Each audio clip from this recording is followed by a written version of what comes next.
안녕하세요. 빅버드 게임 이론입니다. 2024 하나은행 K2 4라운드에서 수원이 부산에게 패하며 리그 8위로 떨어졌습니다.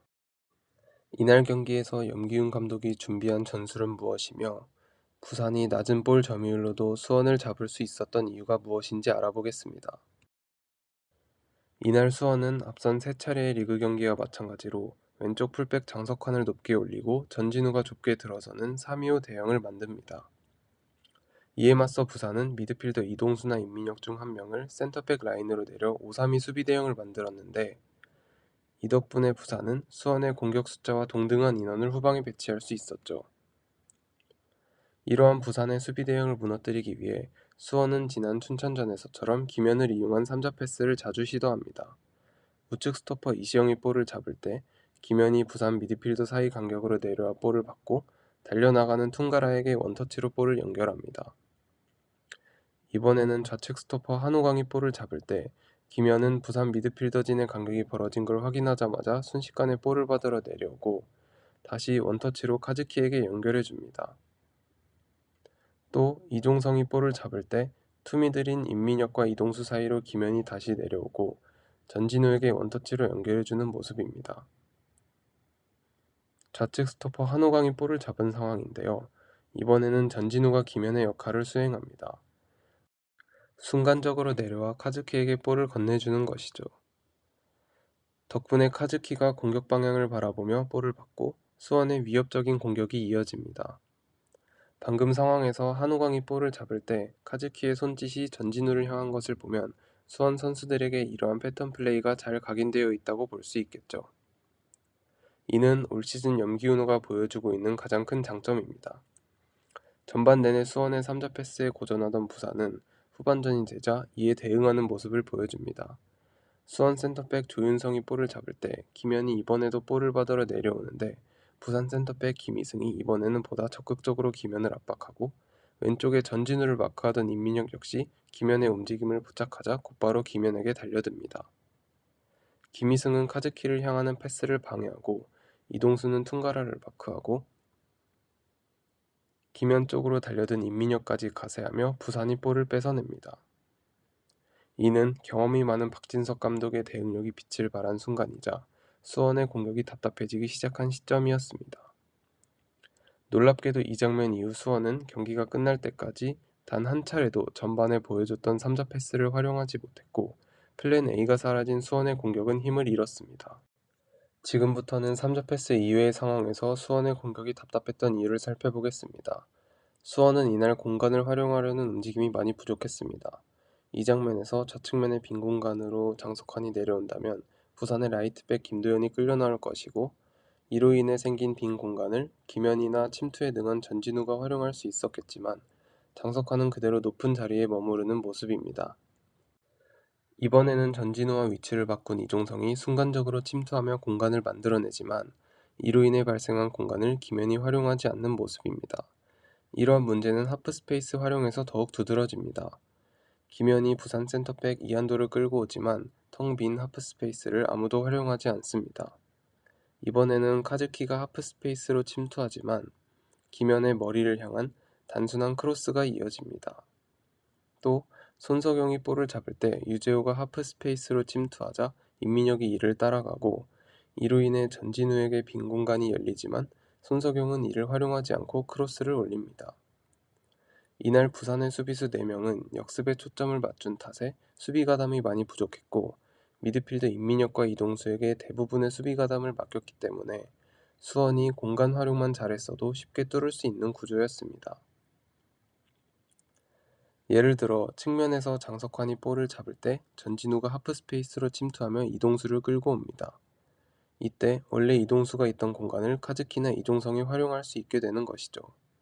보시는 것과 같이 부산의 공격수 4명은 수비 가담에 적극적이지 않기 때문에 지금처럼 임민혁과 이동수를 측면으로 끌고 오기만 하면 중원이 텅텅 비게 됩니다. 이러한 약점을 수원이 제대로 공략했던 유일한 장면을 보겠습니다. 전진우가 하프스페이스로 침투하며 이동수를 끌고 옵니다. 이로 인해 원래 이동수가 있던 자리에 이종성이 진입하고 자신에게 온 패스를 원터치로 카즈키에게 내줍니다. 수비 가담에 소홀했던 패신과 라마스는 이종성과 카즈키의 움직임을 따라가지 못하고 수원이 후반 최고의 찬스를 맞이합니다. 하지만 안타깝게도 이 장면이 이날 경기에서 수원이 부산 수비의 약점을 공략한 유일한 장면이었습니다. 추가 시간까지 100분이 넘는 시간 동안 60% 이상의 점유율을 유지하면서도 이러한 형태의 공격이 단 한 번밖에 없었다는 것을 볼 때 수원이 기본적으로 상대 수비를 끌어들이고 공간을 이용하는 플레이를 전혀 준비하지 않았던 것으로 보입니다. 다음은 이러한 점이 가장 잘 드러나는 장면입니다. 손석영이 볼을 잡을 때 이시영이 상대 수비를 끌고 가며 손석영에게 공간을 만들어주고자 달려나가지만 이시영이 채 도착하기도 전에 손석영은 무작정 크로스를 올립니다. 공간을 활용하지 못하는 공격은 단순해질 수밖에 없다는 것을 잘 보여주는 장면입니다.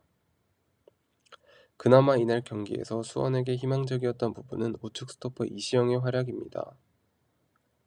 부산이 5-3-2 형태로 수비하기 때문에 수원의 빌드업 상황에서 이시영에게 볼이 갈 때 우측면에 공간이 생기는데 이때마다 이시영은 빈 공간을 점유하며 후방에서의 수적 우위를 활용하는 모습을 보입니다. 이 장면에서도 이시영은 우측 측면에 이상민에게 바로 볼을 주지 않고 빈 공간을 점유하며 직접 볼을 끌고 감으로써 중원의 숫자 싸움을 돕습니다. 전반 10분에 나온 이 장면은 더욱 압권이었습니다. 앞선 장면과 마찬가지로 이시영은 부산의 투톱을 따돌리며 전진하다가 돌연 산미들의 오른쪽 미드필더 패신과 중앙 미드필더 임민혁 사이로 드리블합니다. 곧이어 패신이 다가오자 곧바로 공격진에게 전진 패스를 넣어주는데 이는 후방에서의 수적 우위를 활용하여 상대 투톱을 벗겨내는 것도 모자라 산미들의 라인까지 무너뜨리며 공격수에게 볼을 운반하는 것으로 맨시티의 로드리가 밀집해 있는 상대 중원을 무너뜨릴 때 주로 활용하는 플레이입니다. 이러한 이시영의 활약 덕분에 수원은 이날 센터백들이 U자 형태로 공을 돌리는 빈도가 크게 줄었습니다. 이시영 외에도 카즈키가 센터백 김희승을 제치고 김연학의 골 찬스를 만들어주는 등 개인 역량을 활용하며 분전했지만 부산의 골망을 흔들지는 못했습니다. 이처럼 이날 경기는 개개인의 역량이 뛰어나도 공간을 잘 활용하지 못하면 효율적인 공격을 할 수 없다는 것을 보여준 경기였습니다. 그렇다면 이날 수원의 수비 전술은 어땠는지 살펴보겠습니다. 4-4-2로 수비하던 지난 경기와는 달리 우측 윙 이상민이 내려와 5-2-3 대형을 만들었습니다. 이는 높게 전진한 부산의 레프트백 성호영을 견제하기 위함이었는데요. 하지만 이는 부산에게 측면 공간을 내주는 결과로 이어졌습니다. 부산은 빌드업 시 임민혁이나 이동수가 내려오는 라볼피아나 대형을 만들었는데요. 이로 인해 좌측 센터백 김희승이 측면으로 이동하게 되죠. 이때 만약 김희승이 측면의 빈 공간으로 전진한다면 이상민의 포지셔닝이 애매해집니다. 높게 전진한 성호영과 다가오는 김희승을 모두 신경 써야 하기 때문이죠. 이 장면은 수원의 전방 압박 상황인데요. 보시다시피 임민혁이 내려오고 센터백 김희승이 측면으로 이동합니다. 보통은 한쪽에 패스키를 받고 반대편으로 빌드업을 유도한 뒤 강하게 압박하여 볼을 탈취하지만 김희승에게 붙어야 하는 이상민은 풀백 성호영을 견제하기 바쁘고 뒤늦게 김희승을 향해 달려나오지만 이미 김희승은 편하게 전방으로 볼을 투입하죠. 미드필더 카즈키와 이종성이 전방 압박에 가담하여 높게 전진한 상황. 부산의 공격수 4명은 수원의 두 미드필더가 수비 진영으로 복귀하기 전에 빠르게 공격을 전개합니다. 다음은 부산의 골킥 장면입니다. 이날 수원은 주로 센터백 한우광이나 조윤성이 공중볼 경합에 나서는데요. 순간적으로 수비 숫자가 부족해지기 때문에 이 경우 미드필더 카즈키나 이종성이 수비를 보호해야 합니다. 로페즈가 공중볼 경합에서 승리하자 부산의 4명의 공격수들이 빠르게 달려나갑니다. 이때 카즈키는 빠르게 한우광의 빈자리를 메꿔주지만 이종성은 달려나가는 로페즈의 속도를 따라가지 못합니다. 곧이어 크로스가 올라오고 박스 안에는 수원 수비보다 부산의 공격 숫자가 더 많아집니다. 그리고 부산이 손쉽게 득점에 성공하죠. 그런데 방금 보여드린 득점 장면에서 부산 골키퍼 구상민이 킥을 찰 때 이상민이 이번에는 높게 올라와 있는 모습입니다. 차라리 이때 좀 전 상황처럼 이상민이 낮게 내려와 5-2-3을 형성했다면 이상민이 박스 안에서 수비를 도울 수 있었을 것입니다. 하지만 이날 수원은 강하게 전방 압박할 때는 이상민을 내려 공간을 허용하고 센터백의 전진으로 수비 숫자가 부족해질 때는 이상민을 내리지 않아 실점을 허용하고 말았습니다. 이렇게 수원의 수비 전술이 부산의 노림수에 당한 와중에 경기 내내 카즈키, 이종성의 미들라인과 수비라인의 간격이 벌어져 수원은 많은 찬스를 허용했습니다. 이 장면에서도 세컨볼이 로페즈에게 떨어졌다면 부산이 쉽게 추가골을 넣을 수 있었겠죠.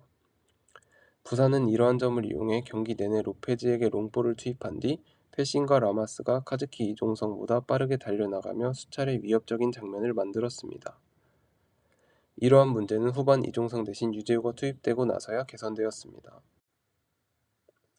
반면 부산은 경기 내내 두 미드필더가 수비라인과 촘촘한 간격을 유지했습니다. 우측 풀백 김도현이 장석환을 따라가며 센터백과의 거리가 멀어지자 미드필더 이동수가 곧바로 그 자리를 메꿔주는 모습입니다. 이동수와 임민혁은 경기 막판까지 최고의 수비 가담 능력을 보여주는데요. 우측 풀백이 전진하자마자 이동수가 그 자리를 커버하고 이동수가 전진우를 따라 중앙으로 나오자 이번에는 임민혁이 그 자리로 들어가 공간을 틀어막습니다. 이러한 두 미드필더의 수비 가담 덕분에 부산의 내 공격수들은 빠른 역습에 더욱 집중할 수 있었죠. 이처럼 이동수와 임민혁은 이날 경기의 숨은 MOM이었습니다. 이렇게 부산은 탄탄한 수비와 빠른 역습으로 수원 원정에서 승점 3점을 획득하였습니다. 양팀 미드필더와 수비라인의 간격이 이날 경기의 승패를 갈랐다고 해도 과언이 아니죠. 이상으로 수원과 부산의 경기 분석을 마치겠습니다. 시청해주셔서 감사합니다.